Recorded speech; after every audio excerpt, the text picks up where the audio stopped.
On June 14th, 2014, 12-year-old Charlie Boswell was reported missing by his father, Charles, and his stepmother, Monique Dillard Boswell. Charlie had been working out and took a break to use the restroom, but he never returned.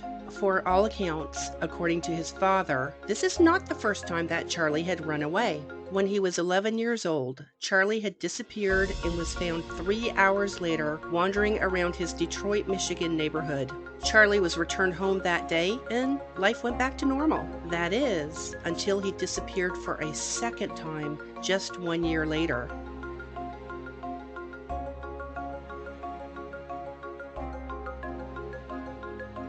Hi everyone, this is Deb from Dying to Be Found. Before we get started, I just wanted to say that episodes contain disturbing discussions on harmful acts and crimes against animals and or humankind. Recordings are not intended for young or sensitive audiences due to the content nature of this podcast. Listener discretion is strongly advised.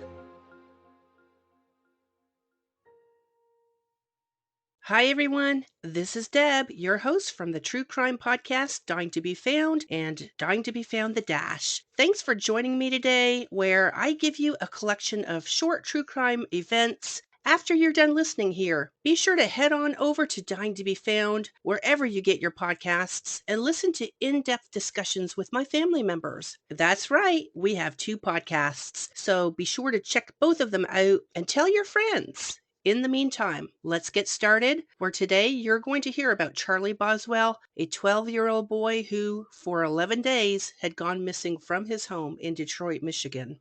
We have 2 Charlies in today's storyline. First, we have 12-year-old Charlie, whom this story is about, and then we have Charles Boswell IV. To avoid confusion, I'm going to reference the elder Boswell as Charles and the younger Boswell as Charlie. This story begins 2 years earlier when Charlie was 11 years old. In November 2011, Charlie had moved in with his dad, Charles, and his stepmom, Monique, plus his 2 siblings. The reason he changed households is not clear, but Charlie had voiced his preference to remain with his biological mother from the get-go. That didn't happen.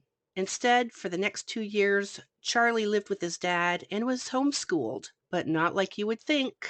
There's not a ton of information on the structure of Charlie's education. He simply learned from some textbooks that did come from the local elementary school. So by the time he eventually enrolled in public school in grade 7, Charlie was very much behind for his age and grade level. Living conditions were not much better. Charlie found himself parked on the couch as opposed to his own bedroom, which resulted as punishment for receiving poor grades. Later, Charlie would tell authorities that he had often been banished to the basement, deprived of food, and isolated from the family. On rare occasions, Charlie was let out of the house to help his stepmother with grocery shopping, but that was the only exposure that he received to interact with society other than going to school. Other times, Charlie was forced to stand in the corner while holding his hands high up in the air. If he dropped his arms, he would be punished. Charlie was also forced to participate in rigorous exercise routines. During these encounters, Charlie's father, Charles, would ease up just enough to give Charlie a beating, then force the young man back into his workout regimen. Beatings continued and even escalated, where Charlie recalls being punched and choked even for the smallest things.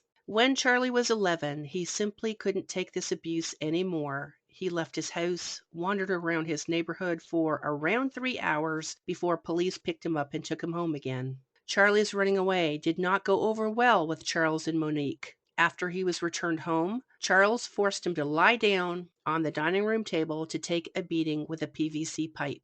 That was his first beating, because from that moment on, Charlie would endure regular beatings in the same manner. According to Detroit News, Charlie later told authorities that he had lost count on how many times his father had beaten him with that pipe, but recalls being struck all over his entire body over time and to the point where the skin on his back had split from the blows. When that wasn't enough for his father, Charlie would be ordered to roll over and endure beatings on his front side as well. On June 14th, 2014, Charlie finally reached his breaking point. He simply disappeared. Charles and Monique reported Charlie missing for a second time in 1 year, stating that he had gone to use the restroom around 9 p.m. that night during his daily workout and simply never returned. Police immediately began an investigation. They visited the Boswell's home on 3 different occasions to take a look around, but found no evidence of the missing boy. In the early days of the investigation, Charles Boswell agreed to take a polygraph to rule himself out as a suspect in Charlie's disappearance. However, Monique refused to take one for herself. 11 days later, on June 25th, 2014, police had not ruled out homicide and served a search warrant at the Boswell home to look for more evidence. It was during this search that investigators discovered 12-year-old Charlie alive and well, hiding in his own basement of their townhome.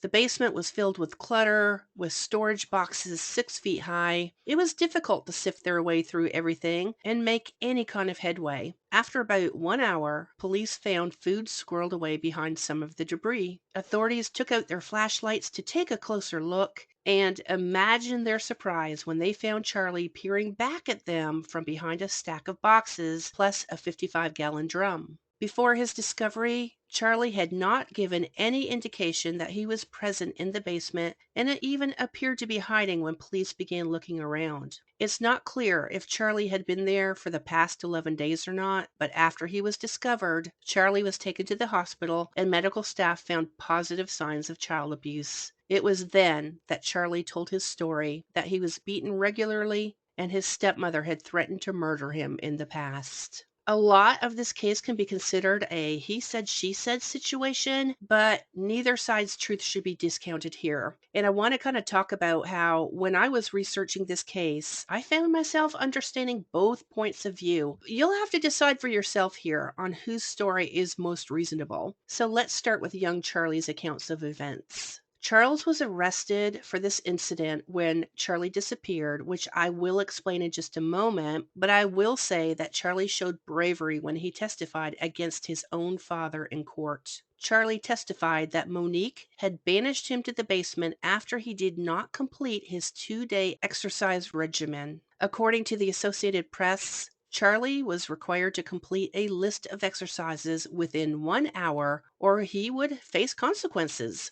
This regimen included 100 push-ups, 200 sit-ups, 100 jumping jacks, 25 arm curls with a 25-pound weight, and thousands of revolutions on the elliptical machine. For any of our listeners who know how realistic this is for a 12-year-old boy, please DM me because this is not the first time Charlie could not complete his exercise workout. Monique used threats on Charlie, brandishing knives and frequently telling him that he could easily disappear. Only this time, during that 9 o'clock workout where Charlie did disappear, Monique ordered him into the basement and told him to remain quiet no matter what he heard going on if police were to show up. Young Charlie testified that he followed his stepmother's orders to remain in the basement because he simply didn't think anyone at this point would even believe his tale of events. Charlie later told investigators that Monique was the one who informed Charles that his son had gone missing, but only after she ordered Charlie downstairs into the basement. Charlie added that the spot where he had hidden was set up as his living quarters where Monique ordered him to remain. Charlie also testified that Monique locked him up in the basement on a regular basis and constantly reminded him that he would never be missed. During Charles Boswell's trial, Charlie testified that he was too terrified to leave the basement and snuck food and bathroom breaks only when nobody was home. Let's move on to the sequence of events leading up to Charles and Monique's arrest. During the time of Charlie's disappearance, Charles Boswell went on live television to make a plea for his son's return. It was during a syndicated interview with Nancy Grace that he was told that Charlie had been found in his own basement. Charles did appear to be visibly shocked and upset with this news because I personally saw the video and I'm not convinced that he was acting. Charles was arrested shortly thereafter and charged with torture plus 2 counts of felony child abuse. Monique was arrested on a probation violation related to a misdemeanor gun charge. Both Charles and Monique were released on a $50,000 bond each and required to wear ankle monitors until they went to court.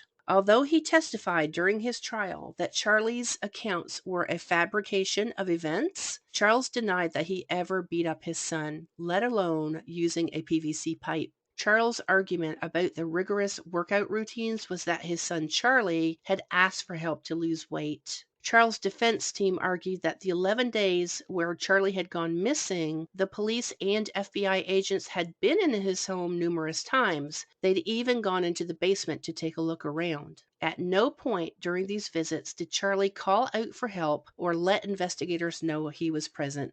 By contrast, prosecutors argued that Charlie had endured so much emotional trauma while under his father's roof that he was too scared to let investigators know that he was there. Young Charlie later testified in court that his stepmother, Monique, ordered him to stay hidden in that basement when authorities came to investigate. He also insisted that he did not come forward the day the investigators were there because he didn't think anybody would believe him that he was banished to the basement. Defense attorneys grilled Charlie on his accounts of events, stating that he was never locked up in the basement. He had free access to bathrooms, the pantry, the refrigerator at any time during the 11 days of his alleged confinement. Charlie's weight had come under scrutiny, where Charles' defense team insisted that Charlie was at one point overweight, and even his family doctor expressed a need for him to lose a few pounds. During cross-examination, Charles' defense team argued that Charlie's testimony was not credible, based on the fact that there were no locks on the door leading to the basement, bathroom, or refrigerator to show that Charlie had been held captive against his will. They also argued that Charlie had a history of running away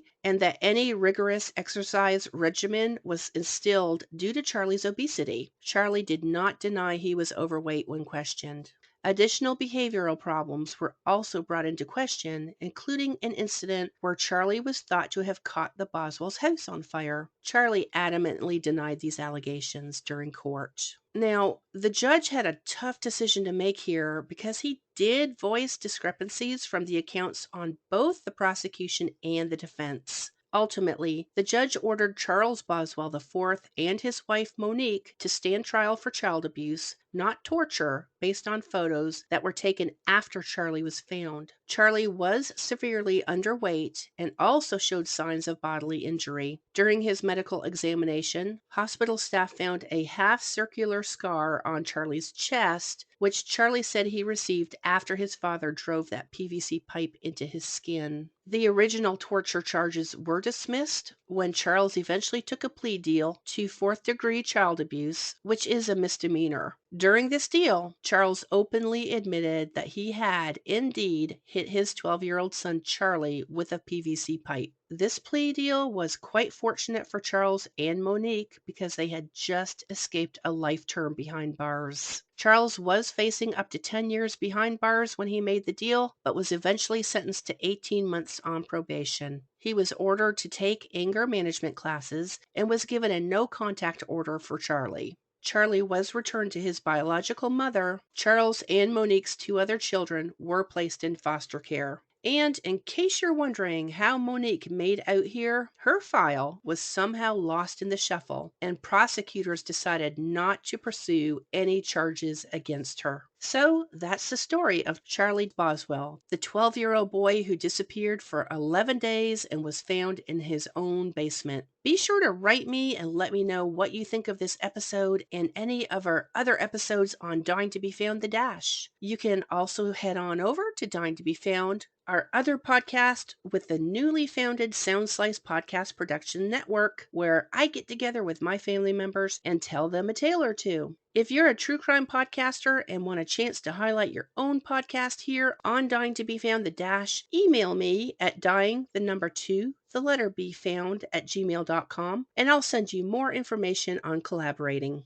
Thanks for listening to Dying to be Found, True Crime Podcast, and our Dash mini-series. Every week, we'll bring you a variety of true crime episodes, a little dash of hope, plus special bonus episodes with some really cool guests. Before we go, we'd love for you to share this podcast with your friends and give us a 5-star review. Follow us on TikTok, Instagram, Twitter, Facebook, and Pinterest at Dying to be Found. or visit our website at dyingtobefound.com, spelled just like you see it in our logo. Better yet, click on our Linktree account found in the show notes, where you'll find all the information in one place. Be sure to dash in every Wednesday for our mini episodes, plus every Thursday when I get together with some of my family members. Thanks again, everyone, and we'll talk to you soon.